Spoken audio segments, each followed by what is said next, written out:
Општина Струмица денеска заедно со представници на уште 9 општини го потпишаа договорот за грант за развој на социјални услуги.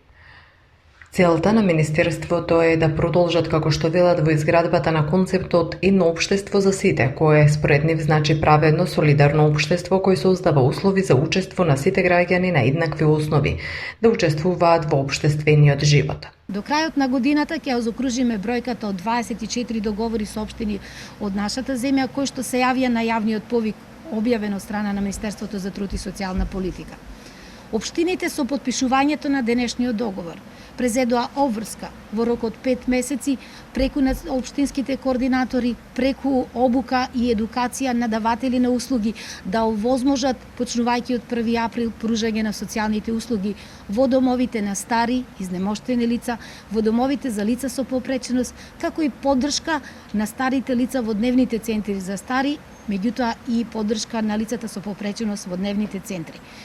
Ова представува сериозен исчекор и во еден друг правец, кога сакаме да ја намалиме невработеноста.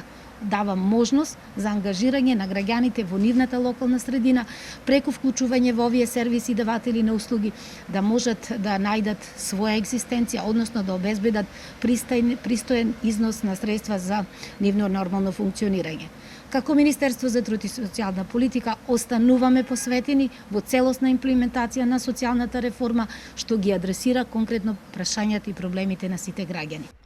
Министерката нагласи дека ова исчекори во намалување на невработеноста, бидејќи се дава можност за ангажирање на граѓаните во нивната локална средина, преку вклучување во овие сервиси и даватели на услуги, обезбедување на пристоен надомест.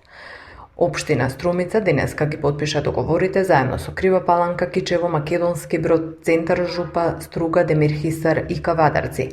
Претходно, од регионот вакви договори потпишаа општина Василево и општина Ново село.